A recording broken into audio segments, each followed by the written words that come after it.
Congress screening committee ಸಭೆಗೆ ಬರುವಂತೆ ಬುಲಾವ್ ಕೊಡಲಾಗಿದೆ ಹಲವು ಜನಕ್ಕೆ. ಸಚಿವ ರಾಮಲಿಂಗಾರೆಡ್ಡಿಗೆ ಆಹ್ವಾನ ಕೊಟ್ಟಿದ್ದಾರೆ ಕಾಂಗ್ರೆಸ್ನ ನಾಯಕರು. ಕಾರಣ ಏನು ಅಂತಂದ್ರೆ the reason being is Bengaluru ದಕ್ಷಿಣದಲ್ಲಿ ಸೌಮ್ಯ ರೆಡ್ಡಿ ಅವರನ್ನ ಕಣಕ್ಕಿಳಿಸಬೇಕು ಅಂತ. ಆದ್ರೆ ಸೌಮ್ಯ ರೆಡ್ಡಿ ಹೋಗ್ತಾ ಇಲ್ವಂತೆ. ಸಾರ್ ಆಗೋದಿಲ್ಲ ಸಾರ್ ಅಂತ ಇದ್ದಾರಂತೆ. ಸಹಜ, ಯಾಕಂದ್ರೆ ಯಾವ ಹಂತದಲ್ಲೂ ಕೂಡ ಕಾಂಗ್ರೆಸ್ ಒಂದ್ಸಲ ಯಾವಾಗಲೂ ಬಿಟ್ರೆ ಅಲ್ಲಿ ಗೆದ್ದೇ ಇಲ್ಲ. It's BJP's home turf. It's BJP's home turf. Okay, ನಮ್ಮ ಜೊತೆಗೆ ನಮ್ಮ ಪ್ರತಿನಿಧಿ ಹನುಮಂತ್ ದುರ್ಗದ್ ಲೈವ್ ಅಲ್ಲಿ ಇದ್ದಾರೆ. ಇದ್ರ ಬಗ್ಗೆ ಡೀಟೇಲ್ಸ್ ಕೊಡ್ತಾರೆ. ಹನುಮಂತ್, ಲೇಟ್ ನೈಟ್ ಡೆವಲಪ್ಮೆಂಟ್ಸ್ ಸಿಕ್ಕಾಪಟ್ಟೆ ಆಗ್ತಾ ಇದೆ. ಸೌಮ್ಯ ರೆಡ್ಡಿ ಆಲ್ಮೋಸ್ಟ್ ಕನ್ಫರ್ಮ್ಡ್ ಅಂತಾನೆ ಹೇಳಲಾಗ್ತಾ ಇತ್ತು. ಆದರೆ ತೇಜಸ್ವಿ ಸೂರ್ಯ ಅವರ ಮುಂದೆ ಅಂತಲ್ಲ, ಆ ಬೆಂಗಳೂರು ಸೌತ್ ಅನ್ನೋದೇ ಬಿಜೆಪಿಯ ಹೋಮ್ ಟರ್ಫ್, ಅದು ಹೋಮ್ ಗ್ರೌಂಡ್. ಅದು ಅಲ್ಲಿ ನಿಂತ್ಕೊಳ್ಳೋದಕ್ಕೆ ಅಷ್ಟು ಆಸಕ್ತಿಯನ್ನ ಯಾರಾದರೂ ತೋರಿಸಲಿಕ್ಕಿಲ್ಲ ಅಂತ. What you say, ನೀವೇನಂತೀರಿ?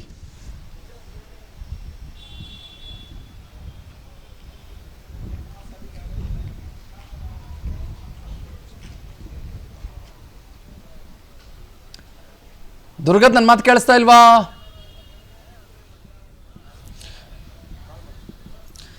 ಎಸ್, ಇವತ್ತು ಕಾಂಗ್ರೆಸ್ ಚಂದನ್ ಶರ್ಮಾ ಕಾಂಗ್ರೆಸ್ ಪ್ರಶ್ನೆ ಕೇಳಿಸ್ತಾ ನಿಮಗೆ?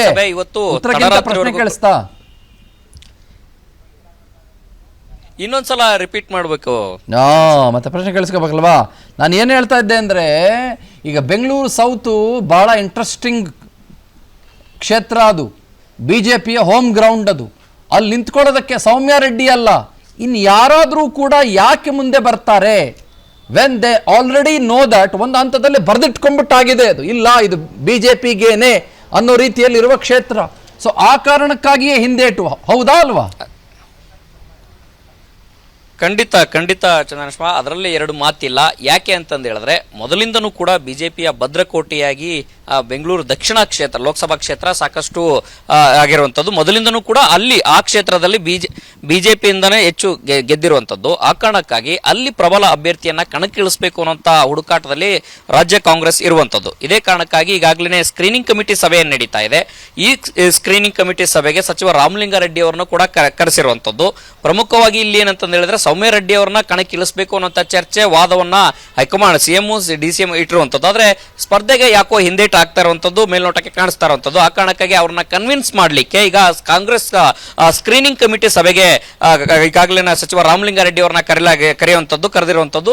ಅವರು ಸಚಿವ ರಾಮಲಿಂಗಾರೆಡ್ಡಿ ಅವರು ಬಂದು ಈಗ ಸದ್ಯದ ಪರಿಸ್ಥಿತಿಯಲ್ಲಿ ಯಾವ ತೀರ್ಮಾನಕ್ಕೆ ಬರ್ತಾರೆ ಅನ್ನುವಂಥದ್ದು ಸಾಕಷ್ಟು ಕುತೂಹಲ ಮೂಡಿಸಿರುವಂಥದ್ದು. ಆದ್ರೆ ಒಂದಂತೂ ಸತ್ಯ, ಅಲ್ಲಿ ಮೊದಲಿಂದನೂ ಕೂಡ ಬಿಜೆಪಿಯ ಪ್ರಾಬಲ್ಯ ಹೆಚ್ಚಿರುವಂತ ಕಾರಣಕ್ಕಾಗಿ ಬಿಜೆಪಿಯ ವೋಟ್ ಅನ್ನ ನಾವು ಕಿತ್ಕೊಳ್ಬೇಕು ಅಥವಾ ಅಲ್ಲಿ ನಾವು ಈ ಬಾರಿ ಗೆಲ್ಲಬೇಕು ಅನ್ನೋಂಥದ್ದಾದ್ರೆ, ಅಥವಾ ಟಫ್ ಫೈಟ್ ಮಾಡಬೇಕು ಅನ್ನೋಂಥದ್ದಾದ್ರೆ ಪ್ರಬಲ ಅಭ್ಯರ್ಥಿಯನ್ನ ಕಣಕ್ಕಿಳಿಸಬೇಕಾದಂತ ಅನಿವಾರ್ಯತೆ ಇದೆ. ಆ ಪ್ರಬಲ ಅಭ್ಯರ್ಥಿ ಸೌಮ್ಯ ರೆಡ್ಡಿ ಆಗಬಹುದು ಅನ್ನೋಂಥ ಲೆಕ್ಕಾಚಾರ ರಾಜ್ಯ ನಾಯಕರಿಗೆ ಇದ್ದಂತೆ ಕಾಣಿಸುತ್ತೆ. ಆ ಕಾರಣಕ್ಕಾಗಿ ಸಚಿವ ರಾಮಲಿಂಗಾರೆಡ್ಡಿ ಅವರನ್ನ ಕರೆದು ಮನವೊಲಿಸುವಂತ ಪ್ರಯತ್ನವನ್ನ ಈಗ ಸಿಎಂ ಡಿಸಿಎಂ ಸೇರಿದಂತೆ ರಾಜ್ಯ ಉಸ್ತುವಾರಿ ಸಚಿವ ಸುರ್ಜೇವಾಲಾ ಅವರು ಕೂಡ ಮಾಡುವಂತ ಪ್ರಯತ್ನವನ್ನ ಮಾಡ್ತಾ ಇರುವಂತದ್ದು. Chandan Sharma. Okay, fine Hanuma, thank you. ಅನುಕ್ಷಣದ ಸುದ್ದಿಗಳಿಗಾಗಿ Vistara news YouTube channel subscribe ಮಾಡಿ. ಹೊಸ ಸುದ್ದಿಗಳ ನೋಟಿಫಿಕೇಶನ್ಗಾಗಿ ಬೆಲ್ ಐಕಾನ್ ಕ್ಲಿಕ್ ಮಾಡಿ. ಲೇಟೆಸ್ಟ್ ಅಪ್ಡೇಟ್ಸ್ಗಾಗಿ www.vistaranews.com ವೆಬ್ಸೈಟ್ಗೆ ವಿಸಿಟ್ ಮಾಡಿ. ಅಂಗೈಯಲ್ಲೇ ಜಗತ್ತಿನ ಸುದ್ದಿ ತಿಳಿಯಲು Vistara news Kannada app download ಮಾಡಿ.